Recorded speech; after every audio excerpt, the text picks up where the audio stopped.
صديقي الشطرنجي، السلام عليكم.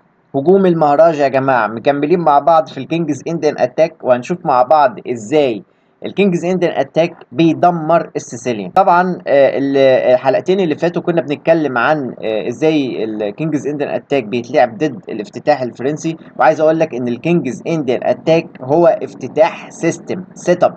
يعني انت هتوصل له بغض النظر الاسود لعب ايه. مش محتاج انك ترهق ذهنك في نقلات ثيوريتيكال وتقعد تحفظ في فاريشنز كتيره، قد ما انت محتاج انك تفهم الافكار بتاعت الميدل جيم وازاي تهجم بشكل امن على الكينج، لان هو افتتاح موجه اساسا للهجوم على الكينج على طول. الجيم اللي هنشوفه مع بعض وكعاده الكينجز اندن اتاك هو جيم بين كايدانوف وزاباتا. برضو الاسماء غريبه المره دي. ولكن خلينا نشوف ايه اللي حصل. وعايز اقول لك طبعا طالما في كينجز انديان اتاك يبقى اكيد في تضحيات، فخليك معايا لحد اخر الفيديو عشان نشوف تضحية جميلة جدا هنشوفها مع بعض.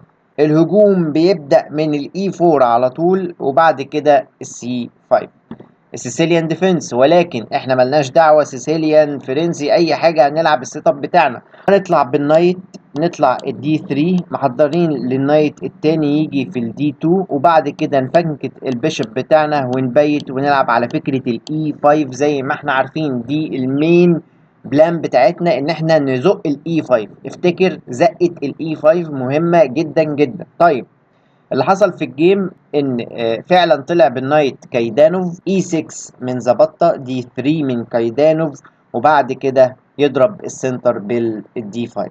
طبعا قلب على انه افتتاح فرنسي، ولكن هنشوف فنكته للبيشوب.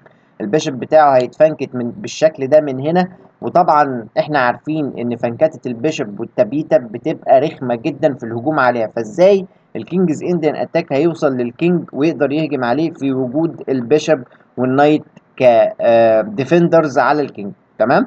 طيب، نطلع نايت بي دي 2، وبعد كده يطلع بالنايت التاني، وهنا محضرين لفنكتة البيشوب، وبعد ما هو كمان يحضر لفنكتة البيشوب بتاعه بنطلع بالبيشوب في الجي 2، يطلع هو كمان نبيت، وهنا يطلع بالنايت فين؟ في الاي 2. وطبعا احنا في اللحظه دي وصلنا للسيت اب بتاعنا، الشكل بتاع الكينجز اندر اتاك. هل بقى نبدا الهجوم دلوقتي بالزقه بتاعت الاي 5؟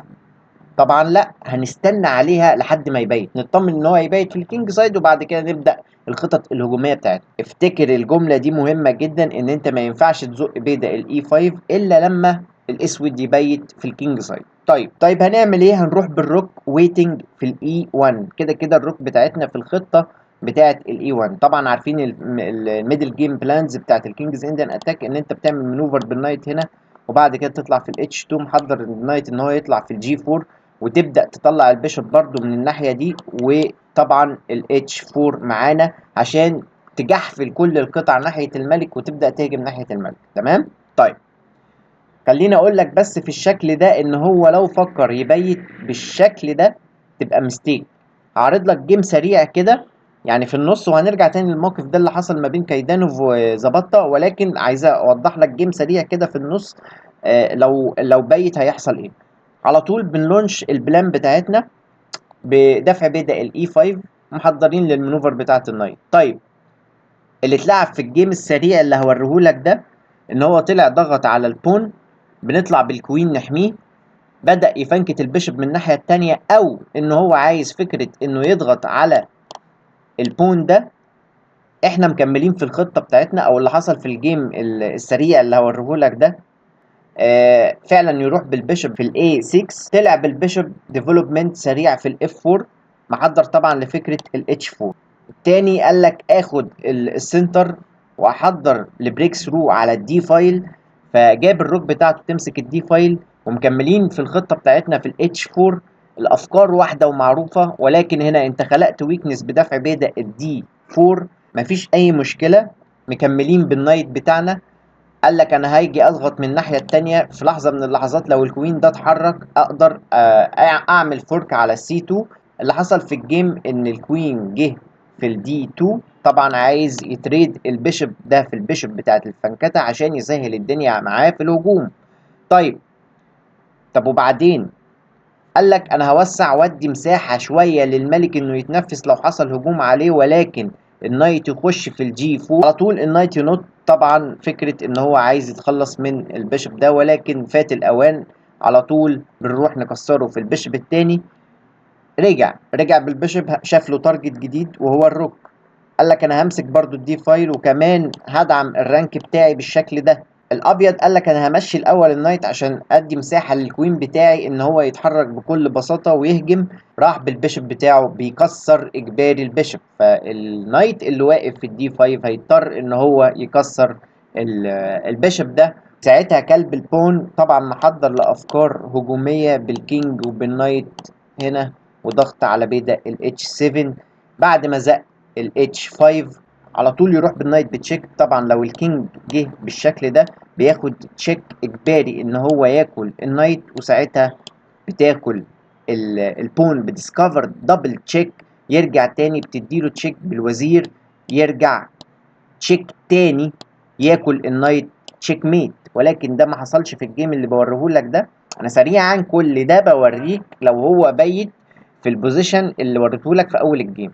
طيب هنرجع له تاني ما تقلقش. ولكن اللي حصل في الجيم ده انه اداله تشيك، وبعد ما راح بالشكل ده في الاف 8 نط عايز تشيك ميت، وعشان كده لازم ياكل البون، البيشب لازم ياكل البون.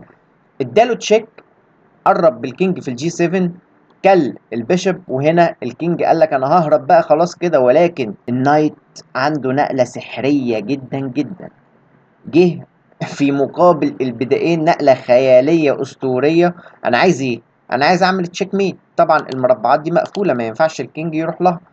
لو كلت بالشكل ده بتاخد التشيك ميت، ولو كلت بالشكل ده بنزل اكل الروك، ولو كلت بالكينج على طول بتاخد الكوين تشيك ميت.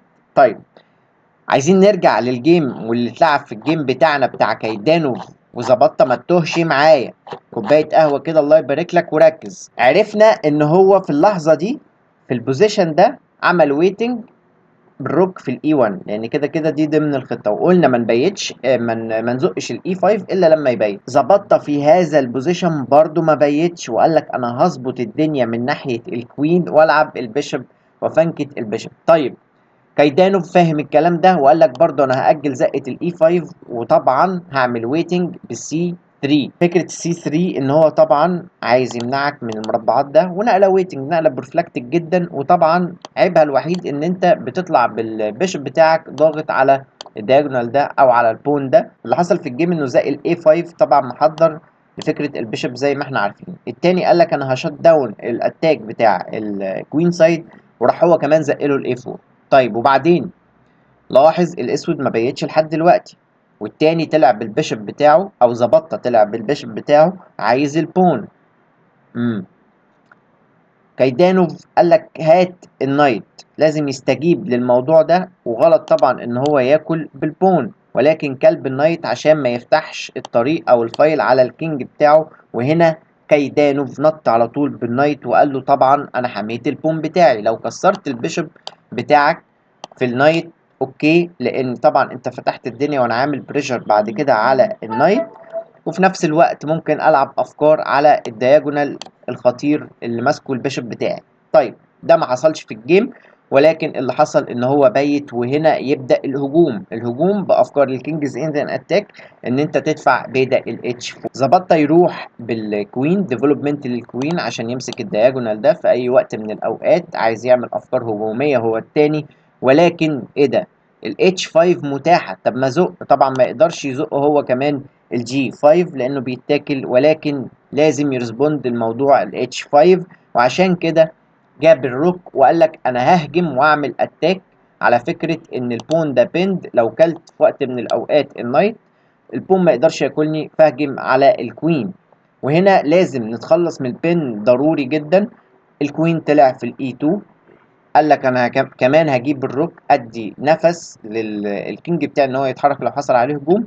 وطبعا الروك سيمي اوبن فايل ممكن في وقت من الاوقات تهجم على الكوين. وهنا بون تيكس الجي، الاتش تيكس جي. كايدانوف عايز يهجم، وهيهجم ازاي؟ فلازم يقرب النايت بتاعه في الجي 5. طيب ايه الفكره؟ الفكره فيري سيمبل. انا ممكن اجي بالكوين هنا في هنا عايز تشيك. يعني بص شغل سيمبل جدا، افكار بسيطه. طيب التاني قال لك انا هزق البون فكره زق البون ان انا عايز ارجع بالبيشوب احمي اي حاجه تيجي هنا. كايدانوف على طول ينط ويروح في الخطه بتاعته، اللي هو طبعا عايز يزحلق الكوين هنا ويجي يعمل تشيك ميت. طيب قال لك انا هرجع بالبيشوب، زبطة هيرجع بالبيشوب في الجي 7، وهنا على طول كايدانوف مكمل في زبطة. قال لك ارجع ديفندر وهو النايت عشان يحمي طبعا الاتش 7 سكوير، وهنا كايدانوف رجع بالنايت عايز يكسر النايت، يريموف الديفندر، يشيل الديفندر ده عشان يعرف يهاجم كويس. طيب لاحظ ان هو في بون متعلق، ولكن احنا مش عايزين البون ده، عايزين ما هو اسمى وهو الكينج. فالتاني رجع بالنايت بتاعه عشان يعمل كنترول للسكويرز دي، وهنا كايدانوف يلاقي فكرة تانية بزق بيدق الجي 4. فكرة الجي 4 ان انا عايز اعمل روك ليفت بهذا الشكل واديله تشيك ميت. افكار بسيطة زي ما احنا شايفين، ولكن الروك ممكن تيجي تاكل البون، وده اللي حصل فعلا، ولكن ملهاش اي لازمة. انا بضغطة زر واحد ارجع البيشوب على طول. اقول لك يا روك انت بتعمل ايه هنا؟ هيضطر ان هو يرجع بالروك بتاعته، وساعتها اروح الونش الاتاك بتاعي، بعمل الروك ليفت. رجع بالنايت عشان يضغط اكتر على النايت ده، وفي نفس الوقت يدخل النايت التاني في الدفاع، يدخل قطعة تانية في الدفاع. ولكن انا كايدانو يروح بالروك anyway، عايز يضغط على النايت. قال لك انا هاكل النايت، اكل بتشيك الاول، وبعد ما يجي هنا كايدانو اللاست اكتيف بيس بتاعته اللي ما شاركتش في الهجوم وهو البيشوب، على طول ينط بالبيشوب، عايز يكسر البيشوب ده في البيشوب ده، ويبدا الهجوم برضو يديله تشيك ميت. ظبطت في هذا الشكل يلعب نقله خبيثه جدا وهي الاف 6. فكره الاف 6 ان انت لو طلعت طماع ده انا هاكل البيشوب بكل بساطه، هديلك تشيك الاول، ولما تطلع بالشكل ده هنا اكل البيشوب. طيب هات وزيرك، الوزيرك هيروح فين؟